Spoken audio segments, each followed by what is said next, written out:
नोएडा के सेक्टर 40 में एक 55 साल के व्यक्ति की हो जाती है मौत। वह व्यक्ति बुलंदशहर का रहने वाला था। उस व्यक्ति की क्यों मौत हुई, किस लिए वह मारा गया, जिसकी उम्र 55 साल थी, शशि शर्मा नाम का यह व्यक्ति, आखिर इसकी मृत्यु क्यों हुई और उसका शव काफी बुरी क्षतिग्रस्त स्थिति में पाया गया। पुलिस भी ये जानकर हैरान रह गई कि आखिर इस व्यक्ति का शव यहाँ पर क्यों पड़ा है दोस्तों। और फिर पुलिस उसकी जांच में निकल पड़ती है और अपनी जांच पड़ताल के अनुसार पुलिस को कुछ ऐसा पता चलता है जिसके बारे में जानकर आप भी लोग हैरान रह जाएंगे कि कोई व्यक्ति जो कि सुपरवाइजर हो एक महिला के साथ अवैध संबंधों में किस प्रकार फंस सकता है और कैसे उसकी मौत हो सकती है। पूरी घटना की जानकारी के लिए बने रहिए हमारे साथ वीडियो में अंत तक। नमस्कार, आदाब, सत श्री अकाल दोस्तों, मैं भीषण प्रकाश स्वागत करता हूं आपका हमारे यूट्यूब चैनल किससे क्राइम कोड। दोस्तों हमें सब्सक्राइब करना और नोटिफिकेशन की बेल को दबाना बिल्कुल ना भूलें। दोस्तों आज का बेहद ही हैरान कर देने वाला मामला सामने आया है नोएडा उत्तर प्रदेश से। नोएडा उत्तर प्रदेश का सेक्टर होता है 40। सेक्टर 40 में एक व्यक्ति जो कि फ्लैट में ही मृत हालत में पड़ा हुआ है, उसको देखने के लिए जब कुछ लोग आते हैं तो उनको शशि शर्मा नाम का व्यक्ति जो कि एक बिल्डिंग बनाने वाली कंपनी में सुपरवाइजर का कार्य करता है, वह व्यक्ति मृत पड़ा हुआ है। उसके शरीर पर बहुत ज्यादा खून फैला हुआ है और वो लोग देखकर डर जाते हैं और फिर करते हैं वो पुलिस को फोन और पुलिस मौका वारदात पे पहुंच जाती है और पुलिस अब करने लगती है आगे की जांच पड़ताल। और उन जांच पड़ताल के अनुसार पुलिस को कुछ ऐसा मामला सामने नजर आता है जिसको देखकर पुलिस भी हैरान रह जाती है। दोस्तों यहाँ पुलिस के पास एक छोटी सी बात समझ में आती है कि इस व्यक्ति की जो मृत्यु हुई है, यानी कि इस व्यक्ति की जो ये मौत हुई है वह अवैध संबंधों के चलते हुए हुई है, यानी कि इसका मुख्य दोष अवैध संबंधों को ही जाएगा। इस शशि शर्मा का एक 40 साल की सीमा चौहान से अवैध संबंध थे और इन्हीं अवैध संबंधों के चलते अक्सर सीमा चौहान नाम की महिला इनके फ्लैट पे आती रहती थी। लोगों से पूछताछ के बाद पता चला कि शाम के समय यह व्यक्ति यहाँ बने हुए पार्क में बैठा हुआ था। साथ ही इसके ये सीमा चौहान और दो अन्य भी व्यक्ति वहां पर मौजूद थे। इनमें एक लड़का था और एक व्यक्ति था। यहाँ लोगों से जब पूछताछ की गई तो पता चला कि यह महिला और उसका पति सेक्टर 62 के एक चौराहे पर चाय की दुकान चलाते हैं।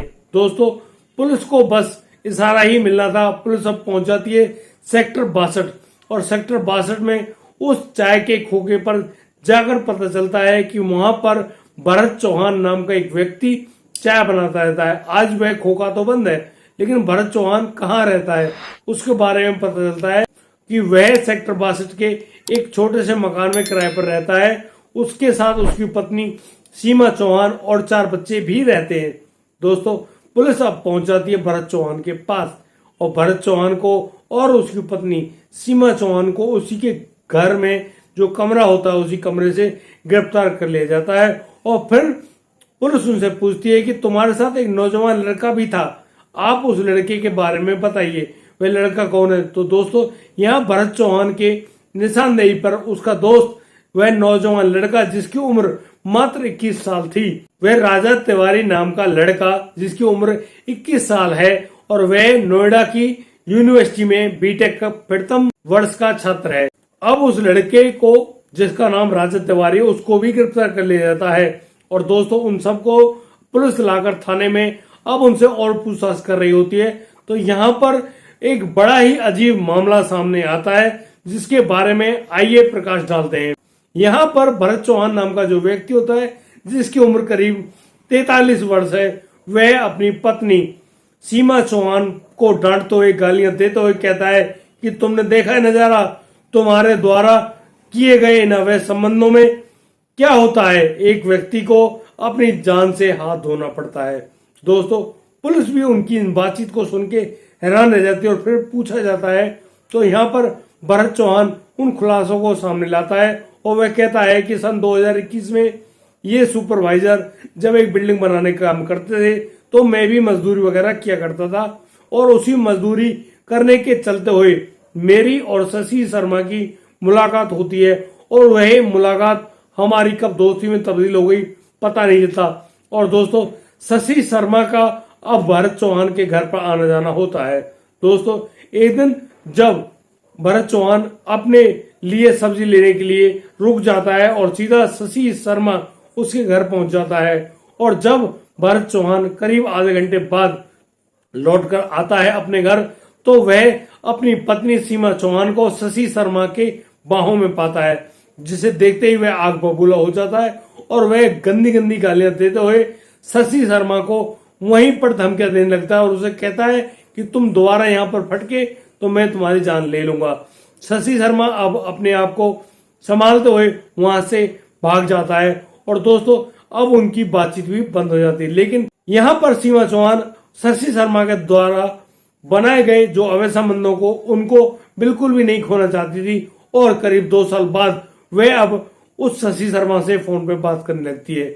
एक दिन जब भरत चौहान ने वह रिकॉर्डिंग भी एक दिन अपने कानों में सुन ली तो यहाँ पर भरत चौहान ने अपनी पत्नी सीमा चौहान के साथ मारपीट भी की और दोस्तों उसी मारपीट के चलते सीमा चौहान ने भी सुसाइड करने का प्रयास भी किया, लेकिन वह यहाँ पर असफल हो गई। दोस्तों यहाँ भरत चौहान के द्वारा लाख समझाने पर भी सीमा चौहान बिल्कुल नहीं मानती है और दोस्तों अब सीमा चौहान लगातार बातचीत कर रही होती है शशि शर्मा से और शशि के फ्लैट पे अक्सर जाती है और फिर उन फ्लैटों में वो दोनों रंगरलियां मनाते हैं। दोस्तों 29 अक्टूबर की रात को सीमा चौहान अपने पति भरत चौहान के साथ और उनके साथ राजा तिवारी नामक वह नौजवान लड़का भी होता है, वो लोग सभी आते हैं शशि शर्मा के फ्लैट पे और फिर काफी देर तक वो एक पार्क में बैठे रहते हैं और दोस्तों इसके बाद सभी लोग शशि शर्मा के फ्लैट पर वापस चले जाते हैं और फिर कुछ देर बाद वो तीनों लोग उस कमरे से बाहर निकलते हैं। दोस्तों यहाँ पर जो भरत चौहान है वह बताता है कि उन्होंने जैसे ही शशि शर्मा कमरे के अंदर दाखिल होता है तो यहाँ पर राजा तिवारी नाम का जो नौजवान लड़का है वह एक ईंट को उठाकर शशि शर्मा के सर में दे मारता है और ईंट के लगने के बाद शशि शर्मा वहीं पर घायल होकर गिर जाता है और दोस्तों अब भरत चौहान उसके गले में एक रस्सी डाल के उसको तब तक घोटता है जब तक शशि शर्मा की जान ना निकल जाए। दोस्तों यहाँ पर इन दोनों लोगों का साथ देती है सीमा चौहान।